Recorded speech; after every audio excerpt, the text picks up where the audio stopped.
ԱՄՆ այս հարձակումից հետո Իրանը հնարավոր է ռիսկեր տեսնի Հայաստանի տարածքում Միացյալ Նահանգների ներկայությունից։ Ասուլիսի ժամանակ հարց ուղղվեց Հայաստանում Իրանի դեսպան Խալին Շիր Ղոլամիին։ Մենք մշտապես քննարկումներ ենք ունեցել ՀՀ պաշտոնատար անձանց հետ, ընդգծել, որ պետք է շարժվենք երկու երկրների ղեկավարների նախանշած ուղղությամբ։ Այդ ճանապարհը, որը հաղորդակցության տեսանկյունից հնարավոր է, Հայաստանի համար հնարավորություններ ստեղծի, ոչ մի դեպքում չպետք է դառնա աղբյուր, գործիք, օտարների կողմից Իրանի դեմ օգտագործվելու հարցում, ի պատասխան նշեց դեսպանը։ Արցախի ԱԳ նախկին նախարար Արման Մելիքյանի ֆեյսբուքյան գրառումը. Գուցե դա առայժմ չի գիտակցվում, բայց Իրանի ղեկավարության վերին օղակի թիրախային ոչնչացումը ԱՄՆ-Իսրայել համատեղ ռազմագործողության ընթացքում վրեժի առաջնային ֆիզիկական պոտենցիալ թիրախ է դարձնելու ինչպես անձամբ նախագահ Թրամփին ու վարչապետ Նեթանյահուին, այնպես էլ առաջիկայում ցանկացած պետության իշխող վերնախավի երևելիներին։ Թինախային ավիահարվածի զոհ դարձան նաև Իրանի հոգևոր առաջնորդ Խամենեիի ընտանիքի մանկահասակ անդամները, ինչը վրեժի համատեքստում բոլոր զսպող մարդասիրական դրդապատճառները չեզոքացնող, դրանք իմաստազրկող նոր իրականության մեջ ընկղմեց բոլորին եւ ամենուր։ Թևակողեցինք քաղաքական կշիռ ունեցող անձերի մակարդակում փոխադարձ տոտալ ոչնչացման փուլ։ Մարտի 2-ին հայտնի է դարձել, որ Պակիստանի վարչապետ Շահբազ Շարիֆը հետաձգել է Մոսկվա այցը, որ ըստ նախապես համաձայնեցված ժամանակացույցի պետք է տեղի ունենար նույն օրը։ Լրատվամիջոցները փոխանցել են, որ Շարիֆը նման որոշում է կայացրել, ելնելով տարածաշրջանում ստեղծված իրավիճակից, չնայած Ռուսաստանի նախագահի հետ ծրագրված բանակցությունները Պակիստանի համար չափազանց մեծ կարևորություն ունեն։ Ըստ տեղեկությունների, Պակիստանի վարչապետի Մոսկվա այցը կկայանա, երբ երկկողմ խորհրդատվությունների արդյունքում նոր ժամկետներ կհամաձայնեցվեն։ Պակիստանի վարչապետի Մոսկվա վերջին այցը կայացել է 4 տարի առաջ, Ուկրաինայի դեմ պատերազմից 2 օր առաջ։ Այդ այցից ոչ ավելի քան 2 շաբաթ հետո խորհրդարանը անվստահություն է հայտնել վարչապետ Իմրան Խանին։ Վերջինս հետագայում ենթարկվել է քրեական պատասխանատվության եւ ներկայումս պատիժը կրում է խիստ հսկողության բանտում։ Մամուրում տեղեկություն է հայտնվել, որ նա գրեթե կուրացել է, բայց հրաժարվում է բժշկական օգնությունից։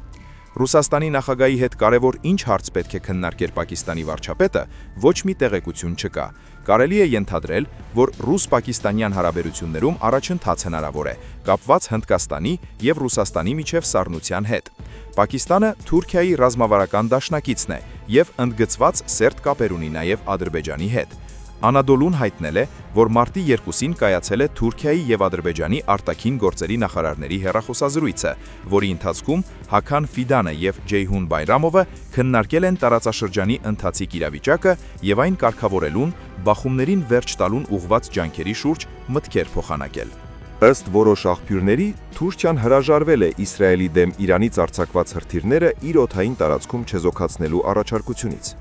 Իսկ Պակիստանը միանշանակորեն սատարել է Իսրայելին պատասխան հարվածներ հասցնելու Իրանի օրինական իրավունքին։ Նախորդին Թուրքիայի նախագահ Էրդողանը հեռախոսազրույց է ունեցել Սաուդյան Արաբիայի թագաժառանգ Բին Սալմանի հետ։ Արևմտյան մի շարք լրատվամիջոցների տեղեկություններով Էր-Ռիադը, որ մինչ այդ հայտարարել էր Իրանին հարվածելու մտադրության մասին, առայժմ կոնկրետ քայլերից ձեռնմպա է մնում։ Պարզորոշ հասկացվում է, որ Իրանի դեմ հատուկ ռազմական գործողությունը Թուրքիան փորձում է օգտագործել երկու նպատակով։ Անկարան նախ Թեհրանին ներկայանում է որպես դաշնակից, ապա ձգտում է տարածաշրջանում հակաիսրայելական կոալիցիա ձևավորել, դաշնակից ունենալով Սաուդյան Արաբիային, Եգիպտոսին եւ Կատարին։ Պակիստանի դիրքորոշումը վկայում է, որ Թուրքիայի հակաիսրայելական ձեռնարկումներն աշխարհագրական ավելի լայն ընդգրկում ունեն։ Բացառված չէ, որ Իսրայելի դեմ հանդես գան Եմենի հութիները, ինչպես նաև Սոմալին եւ Սուդանը։ Այս առումով խիստ ուշագրավ է, որ Իրանի դեմ իսրայելա-ամերիկյան հարձակման բառացիորեն նախորդին Եթովպիայի վարչապետն այցելել է Ադրբեջան, որտեղ 2 աշխատանքային օր է անցկացրել։ Դրանից 10 օր առաջ նա Ադիս Աբեբայում հյուրընկալել է Թուրքիայի նախագահին։ Տպավորություն է, որ Եթովպիայի վարչապետի Բաքու այցը նրա եւ Թուրքիայի նախագահի բանակցությունների տրամաբանական շարունակությունն է։ Կարելի է թերևս ամփոփել, որ Թուրքիան փորձում է լուծել Ադրբեջանը իսրայելական ազդեցությունից դուրս բերելու կամ առնվազն Բաքվի եւ Երուսաղեմի միջև կառավարելի հեռավորություն ստեղծելու բարդ խնդիր։ Եթե դա հաջողվի, ապա Ադրբեջանը Հայաստանի հետ խաղաղության գործընթացը կվերանայի, Իրանի նախագահ Մասուդ Փեզեշքյանին հղած ցավակցական հեռագրում Վլադիմիր Պուտինը իսլամական հեղափոխության առաջնորդ Այաթոլլահ Այեիդ Ալի Խամենեիի մահը որակել է բարոյականության եւ միջազգային իրավունքի բոլոր նորմերի խախտմամբ ցինիկ սպանություն։ Այդ մասին հայտնել է Կրեմլի պաշտոնական կայքը։ Նրա գնահատմամբ Ռուսաստանում Խամենեիին հիշելու են որպես երկու երկրների միջև հարաբերությունների զարգացմանը հսկայական ավանդ ներդրած ակնառու պետական գործչի։ Իրանի հոգևոր առաջնորդի մահվան առթիվ Չինաստանի արտաքին գործերի հայտարարությունը տեղի ունեցածը որակել է ինքնիշխան պետության տարածքային ամբողջականության դեմ հարձակում։ Չինաստանը համարել է, որ Իրանը ինքնապաշտպանության իրավունք ունի։ Հյուսիսային Կորեան Ալի Խամենեիի սպանությունը խստորեն դատապարտել է, իսկ Հնդկաստանը հակամարտության մասնակից բոլոր կողմերին հորդորել է զսպվածություն ցուցաբերել եւ վերադառնալ բանակցությունների սեղանի շուրջ։ Ստեղծված իրավիճակի կապակցությամբ մարտի 1-ին կայացել է Թուրքիայի եւ Իրանի արտաքին գործերի նախարարների հեռախոսազրույցը, որի մասին Անադոլուն ընդամենը 1 տողանոց տեղեկատվություն է փոխանցել։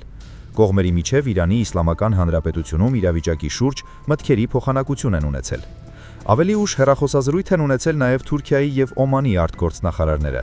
իսկ նախագահ Էրդողանը կապ է հաստատել Սաուդյան Արաբիայի թագաժառանգ Բին Սալմանի հետ։ Այդուհանդերձ ոչ Թուրքիայի նախագահը, ոչ արտաքին գործերի նախարարությունը պաշտոնապես չեն արձագանքել Այաթոլլահ Ալի Խամենեիի սպանությանը։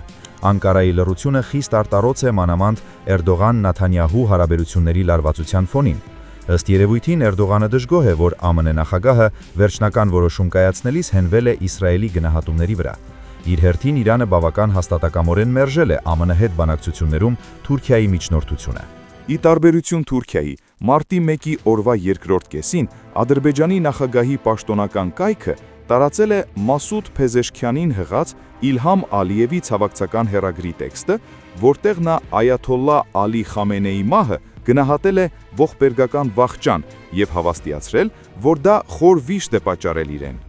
Ըստ Ալիևի, Խամենեին երկար տարիների ընթացքում Իրանի պետության կյանքում կարևոր դեր է խաղացել եւ նրա մահը Իրանի համար ծանր կորուստ է։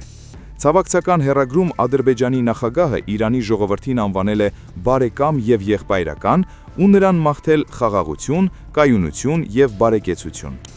Ադրբեջանն այդպիսով Ռուսաստանից հետո հետխորհրդային երկրորդ երկիրն է, որ պետության ղեկավարի մակարդակով զգում է Իրանի հոգևոր առաջնորդի ողբերգական վախճանը։ Ճիշտ է, Ալիևը Խամենեիի մահը ցինիկ սպանություն չի անվանել, բայց նա Պուտինի նման գնահատել է Այաթոլլահ Խամենեիին որպես պետական գործչի ու նրա մահը որակել Իրանի համար մեծ կորուստ։ Այդ տեքստում թերևս առանցքայինը Իրանի ժողովրդին տրված բարեկամ եւ եղբայր բնորոշումն է։ Ըստ երևույթին, Իրանում Ադրբեջանի հանդեպ վստահության մեծ պակաս կա, կապված Իսրայելի հետ նրա հարաբերություններից խոր մտավոկությունների հետ։ Իլհամ Ալիևը փորձել է այդ ընկալումները եւս մեկ անգամ հնարավորինս փարատել։ Բայց Իրանը-ադրբեջանական հարաբերությունների համար ամենայն հավանականությամբ ստուգողական է լինելու այն, թե Բաքուն ինչ մակարդակով կմասնակցի Խամենեիի հուղարկավորության արարողությանը։